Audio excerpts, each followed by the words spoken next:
Hi, Eric. Mommy, you're home. Yay, where's Daddy? Eric felt uneasy when he heard this question. He looked down and said, I'm not sure. What's wrong, sweetie? Are you keeping secrets with Mommy? Eric didn't say anything but continued to look down at the floor nervously. I could tell something wasn't right. I called my husband, David. Where are you? I came for a vacation with our son. I ended the call and we quickly packed our bags and left the house. Hi, my name is Caroline and I'm 40 years old. I'm married to David, who's 42 years old. We've been married for the last 10 years. David and I used to work at the same office, which is how we met. We fell in love and got married. We were a happy couple. 2 years after David and I got married, our son Eric was born, and our family felt complete. Eric is now 8 years old. Soon after we got married, David found a better job opportunity at a different company and decided to switch. I continued working at the same company, and over time, I got promoted to a senior position. This new role required me to travel for a few days each month for business trips. When Eric was 3 years old, I was offered another promotion at work. However, it came with a condition. I would need to travel for business reasons a few days each month. I hesitated to accept because Eric was still very young, and I didn't want to leave him alone. But David reassured me. Don't worry, honey. I'll take care of Eric. Are you sure? Eric is still so little. Absolutely, he's my son too. And it's just for a few days. Okay then, I'll take the promotion. David always supported my work. He would take care of Eric when I had to go on these trips. I was really thankful to David for being so caring and supportive. Everything was going well until one day my father-in-law called. Hey David, I've been thinking about stepping down from the business. I'm getting older and can't handle the stress anymore. Is everything okay, Dad? Yeah, everything's fine. I'm just realizing I'm getting older, you know. It's time for you to take over the business. David, this isn't unexpected. I've let you have your way with everything until now, but this is something you need to do for the family. Dad, you can't make me do this. I'm not making you do anything. Just consider it. How long will you keep working a regular job? The business will give you flexibility later in life. But Dad, you're my only heir. If you don't want to take over the company, I'll have to sell it because I can't handle it anymore. I didn't intend for it to sound like that. All right, then how about you start by working here for a month and see how it goes? But Dad, you've been running the business so smoothly for years. I'm worried I won't be able to manage it as well as you. You'll learn as you go along. I didn't know anything about business until I started doing it myself. Okay, Dad, I'll give my notice at work and wrap things up there. Even though David enjoyed his job, he knew he would have to take over the family business eventually. He was prepared for it, but he didn't expect it to happen so soon. After David joined the family business, I started noticing changes in his behavior. He would come home late, spend evenings on his phone by himself, and often be away on weekends. This went on for a few months. Eventually, I couldn't ignore it anymore and decided to talk to him about it. David, is everything okay with you? Yeah, what's up? I've noticed a change in your behavior over the past few months. What change? I don't understand what you're talking about.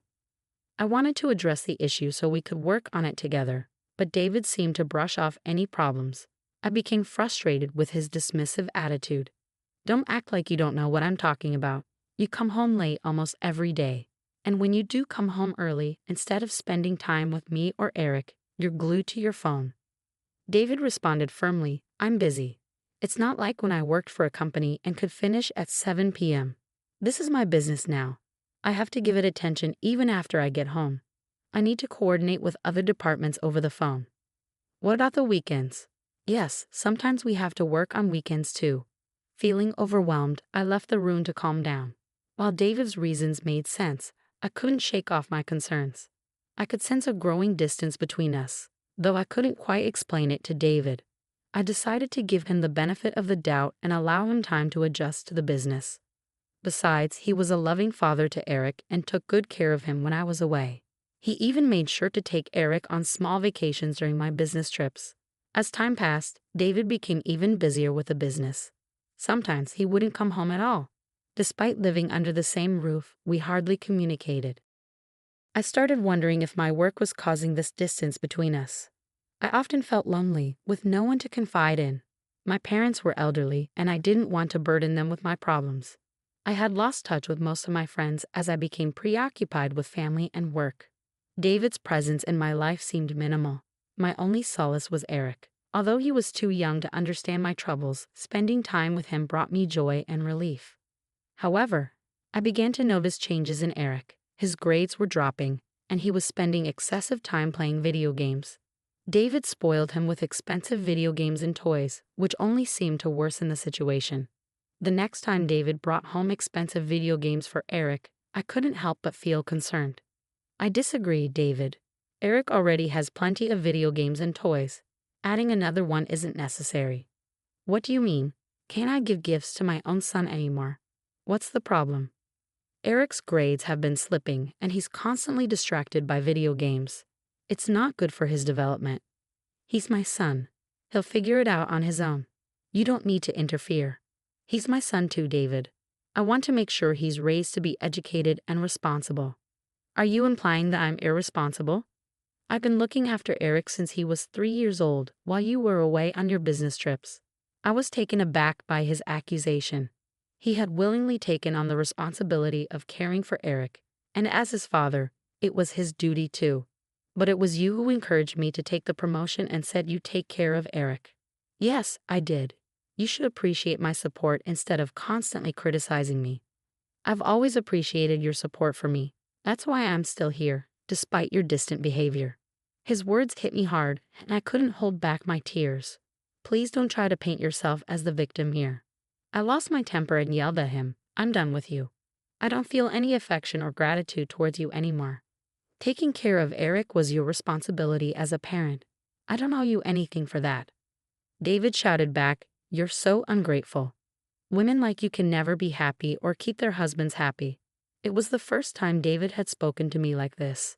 Even when we weren't getting along, he had never been cruel. But now, he seemed like a different person. His words cut deep, and I couldn't help but cry. I locked myself in the bathroom and sobbed uncontrollably. Eric overheard our argument. When he saw me locked in the bathroom for a long time, he started knocking on the door, crying, "Mommy, please come out." Eventually, I washed my face, unlocked the door, and hugged him.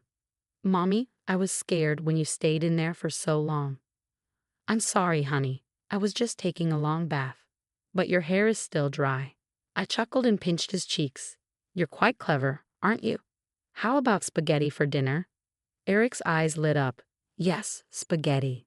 His excitement brought a smile to my face, pushing aside my worries. Meanwhile, David remained on the couch, engrossed in his phone. I prepared dinner for Eric and tucked him into bed. With an early flight for my business trip the next morning, I packed my bags and left a note with my travel details on David's desk.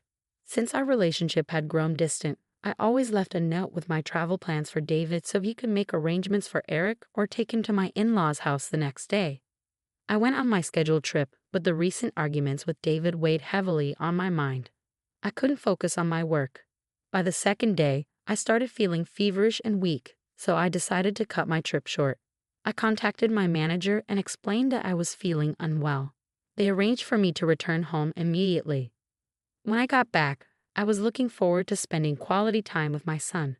However, when I arrived home, I found the front door locked and the lights off. I used my spare key to unlock the door and went inside. The house was dark, so I turned on the lights and headed upstairs to Eric's room. There, I found Eric playing with his video games on his bed. "Hey, Eric, sweetheart. What are you doing here? And why are all the lights off in the house?" Excited to see me, Eric ran over. "Mommy, you're back. Yay, where's Daddy?" Eric seemed uneasy when I asked about his dad. He avoided eye contact and mumbled, I don't know." "When did he leave, sweetie?" "I'm not sure, Mommy. Dad told me not to say anything." "What do you mean, honey? What's going on? Why are you keeping secrets from Mommy?" Eric remained silent, his eyes fixed on the floor nervously. I could tell something wasn't right. Worried, I called my husband. "David, where are you?" "I came for a vacation with our son." I was shocked and devastated. David had been lying to me, and Eric had heard it all. I hung up the phone, staring at David in disbelief. Eric started crying. After calming him down, Eric confessed everything to me. It was heart-wrenching to hear. Mommy, whenever you went on a trip, Daddy left me alone in the house. What? He continued sobbing as I held him close. Sweetheart, how long has Daddy been leaving you alone? When I was little, Daddy took care of me and never left me alone. But now he locks me inside the house. He leaves food in the fridge for me and gives me video games to play. And when does your father come back? Daddy comes home late at night and leaves again in the morning, Eric replied. I couldn't believe what my son had been going through while I was away. I felt guilty for leaving him in David's care. Why didn't you tell me, sweetheart? At first, Dad would leave me alone for a few hours, but he always brought back lots of chocolates and toys for me. But now he's gone for the whole day. He made me promise not to tell you anything. I hate seeing him cry like this. Okay, calm down now. Mommy's here. I'm sorry, Mommy, for getting the new video games. I kept my promise and didn't tell you anything. I'm sorry, sweetheart, that you had to go through all of this. I couldn't believe what I was hearing. What kind of father would do such a thing? David was rewarding Eric for keeping this terrible secret. I felt sick to my stomach. I couldn't bear to stay in that house any longer or let my child be around such a man. We packed our bags and left immediately. I hired an investigation agency to look into David's actions. After dropping Eric off at my aunt's house, I went to David's parents and told them everything. My mother-in-law couldn't believe that David could do such things. Caroline, please don't rush into anything. Maybe there's some misunderstanding. It's not wise to make such a big decision based solely on what Eric says. He's just a child. What do you mean? I know you're trying to help, but I can't even think about talking to David right now. How can I trust him after all this? I was too angry to grasp her suggestion properly, even though she probably meant well. Do you really believe Eric would make up something like this? And why would David lie to me about being on vacation with Eric? Well, maybe he was just caught up with work. I lost my patience and decided to lay everything out. This incident isn't isolated. Your son has been distant since he joined the family business. He comes home late, hardly spends time with Eric, and often spends his weekends away.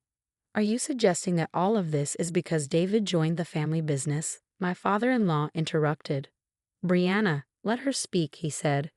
Caroline is right. I never imagined David would change like this after joining the business. Some of my senior employees mentioned David's growing closeness with his assistant. What? Why did you tell me about this? I brushed it off as workplace gossip. People tend to enjoy spreading rumors like that, my father-in-law explained. I never thought David would do something like this. He loved you and Eric so much.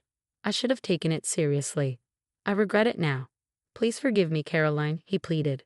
I sat there in shock, unable to say anything. Brianna looked equally stunned. They both seemed devastated.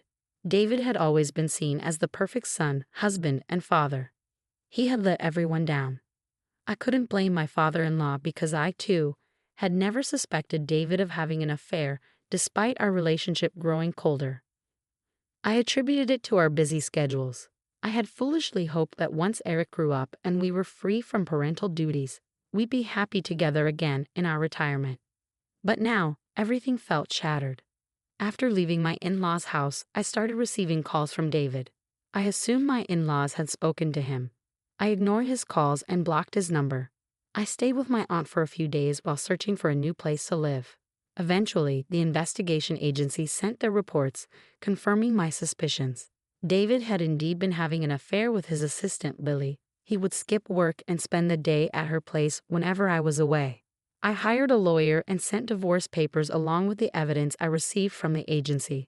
It turned out that Lily was a single mother to a 5-year-old girl. She had been divorced by her ex-husband due to an extramarital affair during her pregnancy. When she applied for her job, she portrayed herself as a victim, claiming she divorced her husband because he cheated on her while she was pregnant. Despite her lack of qualifications, my father-in-law had given her a job out of sympathy. She deceived everyone in the office with her false story. It seemed she had also used the same tale on David. However, the investigation revealed her true nature. Further digging uncovered details about her ex-husband. He had divorced Lily without providing any alimony or child support, alleging that the baby was not his. A DNA test confirmed his claim. I forwarded all these details to David through my lawyer. According to my lawyer, David was devastated by the evidence and ended things with Lily. He accused her of breaking into our house. David wasn't ready to let go of our marriage. He loved Eric deeply and couldn't bear the thought of losing him. He admitted to my lawyer that he had been influenced by Lily and begged for another chance. He also confessed that it was Lily's idea to leave Eric alone at home, mirroring her own situation with her daughter. If it had only been me hurt by David's actions, I might have considered giving him another chance. But now it was a matter of my child's safety and upbringing. I couldn't raise Eric with a father who would bribe him into lying. After enduring so much pain, I was determined to get a divorce. It wasn't just a matter of days or months. David had betrayed my trust for years, yet I had never doubted his loyalty. I couldn't forgive him for breaking that trust. I refused any settlement other than divorce. My father-in-law apologized for David's actions and supported me throughout this ordeal. The news of David's affair and our divorce spread like wildfire throughout the office, leading to gossip and speculation. Unable to bear the shame, my father-in-law removed David and Lily from the company. He took charge again for a few years before selling the company to another businessman for a substantial sum.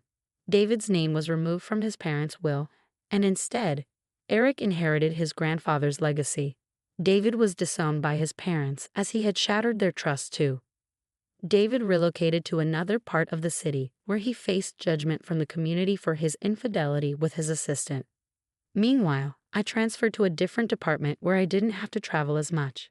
This allowed me to balance my work and home life more effectively. I hired a full-time nanny to care for Eric, ensuring he received the attention and care he deserved.